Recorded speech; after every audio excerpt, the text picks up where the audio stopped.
معمولی سی کوئی پریشانی آ جائے تو کہنوں کے پاس بھی پہنچ جاتے ہیں، عراف کے پاس بھی پہنچ جاتے ہیں۔ لیکن کچھ لوگ وہ ہوتے ہیں جو بھی مصیبت آئے، آفت آئے، وہ شرک کے دروازے پہ نہیں جاتے، وہ اس کو جھیلتے ہیں، ماتھے سے لگاتے ہیں، سینے سے لگاتے ہیں، لیکن توحید پہ ڈٹ جاتے ہیں۔ لگتا ہے اس بندے کا عقیدہ توحید بڑا پختہ تھا، اس لیے لا الہ الا اللہ کو اللہ نے 99 گناہوں کے رجسٹروں کو اوپر اٹھا دیا تھا، اور ایک لا الہ الا اللہ محمد رسول اللہ کا پرزہ جو ہے وہ نیچے جھک گیا تھا، اللہ نے جنت عطا فرما دی۔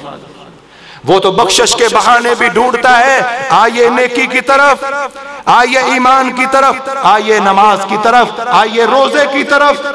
یہ روزہ میں ذکر کر رہا تھا، پوری شریعت اسلامیہ میں سب سے افضل عمل لا الہ الا اللہ محمد الرسول اللہ، اور اس کے بعد پوری شریعت کے اندر افضل عمل وہ نماز ہے، اور نماز کے بعد پوری شریعت میں سب سے افضل عمل جو ہے وہ روزہ رکھنا ہے۔ اللہ کے کو خوش کرنے کے لیے روزہ رکھنا ہے۔ محترم بزرگوں بھائیوں، میں ایک دو حدیثیں بیان کر کے بات کو ختم کرتا ہوں۔ نبی کریم صلی اللہ علیہ وسلم کے اس لیے عزم کر لیں کہ ہم نے انشاءاللہ روزے مکمل رکھنے۔ طلحہ بن عبید اللہ رضی اللہ تعالیٰ عنہ عشرہ مبشرہ میں سے ایک صحابی ہیں، فرماتے ہیں بلی قبیلے کے، سنن ابن ماجہ میں حدیث بڑی زبردست حدیث ہے، بلی قبیلے کے 2 صحابی مسلمان ہو گئے، صحابی بن گئے۔ ایک بہت زیادہ عبادت کرتا ہے، بہت نیکیاں کرتا ہے، دوسرا فرائض وغیرہ تو سب سے ابائی پورے کرتے تھے، لیکن وہ اس قدر عبادت میں محنت نہیں کرتا تھا جو محنت کرتا تھا۔ ایک دفعہ جہاد کے اندر گیا، جہاد میں شہید ہو گیا، اور دوسرا 1 سال بعد فوت ہو گیا۔ صحیح حدیث ہے سنن ابن ماجہ کے اندر۔ یہ کام ٹھیک نہیں ہے، آپ بیٹھیں، اللہ آپ کو جزائے خیر دے، بس میری تقریر سنیں۔ آپ کا سننا ہمارے لیے بہترین تعاون ہے، اور اس پر عمل کرنا۔ آپ اگر عمل کر لیں، ہو سکتا ہے میرا سنانا آپ کا سننا ہماری نجات کا باعث بن جائے۔ بہترین کامیاب پروگرام وہ ہے جس میں کسی شخص کا کو ذریعہ نجات مل جائے اور سنانے والے کی بات اللہ اس کے دل میں ڈال دے۔ میری دعا ہے کہ جتنے سن رہے ہیں، اور خواتین ہماری مائیں بہنیں بھی اگر سن رہی ہیں، اللہ مجھے اور ہم سب کو عمل کرنے کی توفیق عطا۔ طلحہ بن عبید اللہ رضی اللہ تعالی عنہ فرماتے ہیں ایک شہید ہو گیا جو محنتی بھی زیادہ تھا، عبادت بھی زیادہ تھی، دوسرا 1 سال بعد فوت ہو گیا۔ میں نے خواب دیکھا، یہ صحابی ہیں طلحہ بن عبید اللہ، خواب کے اندر میں جنت کے دروازے پہ کھڑا ہوں، اور وہ 2 صحابی شہید ہونے والا اور عام موت بعد سال بعد فوت ہونے والا وہ بھی موجود ہے۔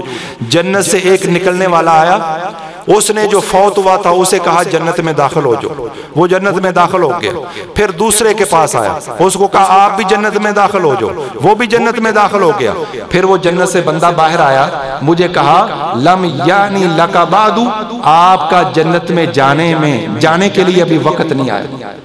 صبح بیدار ہوئے، صحابہ کرام کو یہ خواب سنایا۔ صحابہ کرام نے بڑا تعجب کیا کہ ایک شخص جہاد فی سبیل اللہ، اسلام کی چوٹی، اللہ کے نبی نے فرمایا جب مجاہد دشمن کی طرف تیر چلاتا ہے، خواہ دشمن کو لگے نہ لگے، ایک غلام آزاد کرنے کا اللہ ثواب عطا فرماتا ہے۔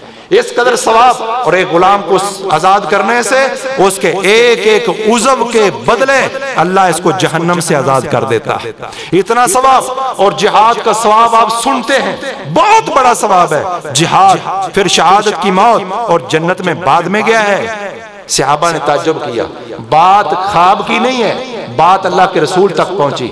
طلحہ بن عبید اللہ نے یہ خواب رسول اللہ صلی اللہ علیہ وسلم کو سنایا۔ اللہ کے رسول نے فرمایا تم تعجب کر رہے ہو کہ فوت ہونے والا شہید سے پہلے جنت میں چلا گیا ہے؟ فرمایا ہاں۔ فرمایا تم اس بات پہ تعجب کر رہے ہو، سنو، جو شخص 1 سال بعد فوت ہوا ہے، 1 سال کی 6000 رکعات اس کی زائد نہیں ہے۔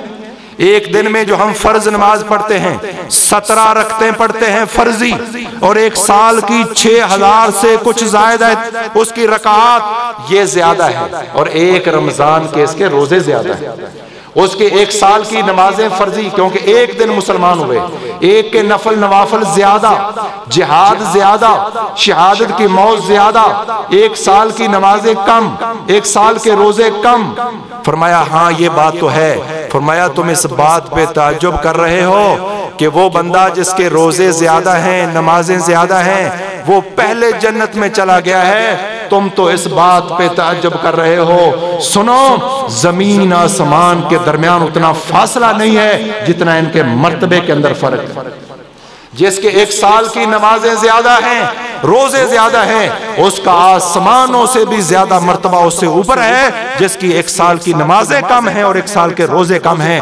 اس لیے میں درخواست کروں گا، کوئی بیمار ہے جو بھی برداشت کر سکتا ہے، برداشت کی حد تک ہے، وہ بھی عزم کریں، مرد بھی عزم کریں، خواتین حضرات بھی وہ بھی عزم کریں کہ ہم نے انشاءاللہ رمضان المبارک کے روزے رکھنے ہیں۔ اب آخری حدیث بھائیو، روشن مستقبل کیا ہے؟ دنیا تو گزر جائے گی، مشکل یا آسان گزر جائے گی، لیکن آخرت اگر آسان ہو گئی۔ میرے نبی کے صحابی حضرت مصعب بن عمیر رضی اللہ تعالیٰ عنہ کو دنیا کیا ان کے پاس ہے، غزوہ احد میں شہید ہوتے ہیں، صحیح بخاری کے الفاظ ہیں، ایک دھاری دار چادر ہے کفن دینے کے لیے۔ اللہ کے رسول صلی اللہ علیہ وسلم کے صحابہ جب ان کا سر ڈھانپتے ہیں پاؤں ننگے ہو جاتے ہیں، جب پاؤں ڈھانپتے ہیں سر ننگا ہو جاتا ہے۔ اللہ کے رسول صلی اللہ علیہ وسلم نے فرمایا سر کفن کے اندر ڈھانپ دو اور پاؤں کے اوپر اذخر گھاس رکھ دو۔ یہ دنیا ان کے پاس اتنی ہے، کیا وہ ناکام بہترین کامیاب ہے؟ دوسری طرف وقت کا قارون ہے اور اس کے خزانوں کی چابیاں طاقتور نوجوانوں کی ایک جماعت صرف اس کے خزانوں کی چابیاں اٹھاتی ہے۔ کیا یہ کامیاب ہے؟ نہیں، بلکہ لوگوں نے ٹھاٹ باٹ میں جب قارون کو دیکھا، اللہ نے سورہ قصص کے اندر اس کا تذکرہ 76 سے 83 نمبر آیت تک کیا ہے، اس کو دیکھ کر دنیا دار لوگ ان کے منہ میں پانی آ گیا، یا لیت لنا مثل ما اوتی قارون، ہے کاش کہ ہمارے لیے بھی دولت کے انبار، یہ ٹھاٹ اور باٹ ہمارے لیے بھی اس طرح ہوتی جس طرح قارون کے لیے۔ لیکن جب ان لوگوں نے دیکھا اللہ نے زمین میں اس کو دھنسا دیا۔ یہی لوگ کہہ رہے تھے افسوس کہ ہم تو تمنا کر رہے تھے، اللہ نے زمین میں دھنسا دیا، اگر اللہ کا فضل نہ ہوتا اللہ ہمیں بھی زمین میں دھنسا دیتا۔ اہل علم نے انہیں سمجھایا تھا وَيْلَكُمْ ثواب اللہ خیر، تو تم پر ہلاکت، تم اس قارون کو دیکھ کر اللہ کی ناشکری کر رہے ہو۔ محترم بھائیو، یہ دنیا یہ روشن مستقبل نہیں ہے۔ اللہ ہمیں دنیا بھی عطا فرمائے، لیکن اصل ہمارا مستقبل، روشن مستقبل جو ہے، برائٹ فیوچر، وہ آخرت ہے۔ اس لیے دنیا جیسی بھی گزرے اس کو سہار کر مضبوط ہو جائیں۔ کائنات کی بڑی سے بڑی رکاوٹ ہمارے قدموں کو روک نہ سکے۔ دین پر چلتے ہوئے حرام کی طرف ہماری انگلی، ہماری نظر نہ اٹھے، ہمارا قدم ادھر بڑھے جہاں رب راضی، ہمارا ہاتھ ادھر اٹھے جہاں رب راضی، نظر ادھر اٹھے جہاں رب راضی، دل میں وہ سوچ پیدا ہو جس سوچ پہ ہمارا رحمان راضی ہے۔ یہ دنیا تو گزر جائے گی، لیکن آئیے آخرت کے اندر آخری حدیث رسول اللہ صلی اللہ علیہ وسلم نے ارشاد فرمایا، کل قیامت کے دن 2 بندوں کو لایا جائے گا۔ ایک وہ شخص ہے کہ جو دنیا میں سب سے زیادہ خوشحال، آج آپ سب سے زیادہ جو دنیا میں مالدار ہے وہ نہیں، قیامت تک وہ بندہ جسے دنیا کی ہر نعمت ملی، جسے کبھی سر درد بھی نہ ہوا ہو، لیکن اللہ کا دشمن اور باغی ہو، کافر ہو، دنیا میں سب سے زیادہ مالدار خوشحال بندہ، کل قیامت کے دن میرے نبی نے فرمایا اللہ تبارک و تعالی فرمائیں گے جاؤ اس دنیا کے خوشحال ترین کافر کو لے کر جہنم کے اندر ایک نظارہ کروا کے اسے واپس لے آؤ۔ فرشتے اس کافر کو لے جائیں گے، جہنم کا ایک گوتا دلوا کر اسے رب کے دربار میں واپس لایا جائے گا۔ اللہ تبارک و تعالیٰ فرمائیں گے یا ابن آدم ہل رأیت خیرن قطو ہل مر بک نعیم قطو، اے آدم کے بیٹے بتا دنیا میں تو نے کوئی خیر، کوئی نیکی، کوئی بھلائی، کوئی عزت، کوئی شہرت، کوئی غلبہ، کوئی دولت، کوئی مقام، کوئی سٹیٹس، کوئی وقار تو نے دنیا میں دیکھا ہو، کوئی نعمت، کوئی خوشحالی تیرے پاس سے گزری ہو، وہ کہے گا واللہ یا رب ما رأیت خیر خیرن قطو وما مر بی نعیم قطو، اے پروردگار مجھے تیری ذات کی قسم ہے یہ دنیا کا وہ بندہ ہے آدم سے لے کر آخری انسان تک جو سب سے زیادہ مالدار خوشحال، جسے دنیا میں کوئی ٹینشن پریشانی نہیں آئی ہے، صرف جہنم کا ایک گوتا کھا کر سب کچھ بھول جائے گا، اللہ کی قسم کھا کے کہے گا اے پروردگار میں نے دنیا میں کوئی خیر دیکھی نہیں، کوئی نیکی بلائی میرے پاس سے گزری نہیں۔ اور دوسری طرف وہ مسلمان، وہ اللہ کا بندہ، وہ فقیر، وہ کنگال، یہ جو آزمائشیں آتی ہیں نا، وہ مولانا عبدالشکور صاحب کہا کرتے ہیں کہ اگر اپنا بندہ مصیبت میں گرفتار ہو تو کہتے ہیں آزمائش ہے، اور اگر کوئی پرایا تو کہتے ہیں اپنے کیتیاں پھڑیا۔ یہ ہمارا معیار بھی الگ الگ ہے، اللہ کے بندوں پر بھی آزمائشیں آ سکتی ہیں۔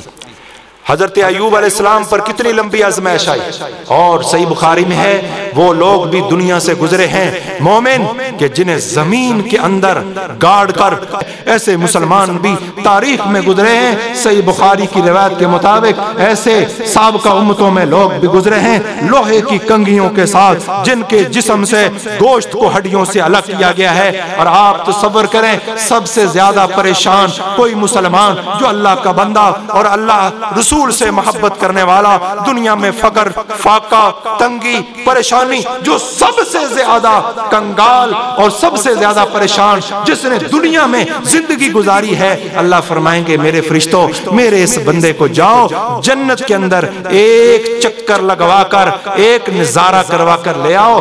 یہ مومن، یہ مسلم جو دنیا میں پریشان تھا، پوری انسانیت میں سب سے زیادہ پریشان اور کنگال اور سب سے زیادہ نادار، سب سے زیادہ مصیبتوں سے گزرنے والا، اللہ تبارک و تعالی جنت کا ایک نظارہ کروا کے اس سے پوچھیں گے یا ابن آدم هل رأیت شدتا قط، اے میرے بندے بتا تو نے کوئی دنیا میں پریشانی، کوئی سختی دیکھی ہو، کوئی پریشانی تیرے پاس سے گزری ہو؟ یہ کہے گا واللہ یا رب، اے پروردگار مجھے تیری ذات کی قسم ہے میں نے دنیا میں نہ کوئی پریشانی دیکھی ہے نہ کوئی مجھے تنگی آئی ہے۔ یہ جنت اللہ نے مومنوں کے لیے بنائی ہے، اہل ایمان کے لیے بنائی ہے۔ آئیے اس جنت کے لیے تیاری کریں، جنت کے راستے پر چلتے جائیں اور وہ اعمال کریں جو اس جنت کی طرف ہمیں پہنچا دیں، اس جہنم سے اللہ تبارک و تعالی ہمیں محفوظ فرمائے۔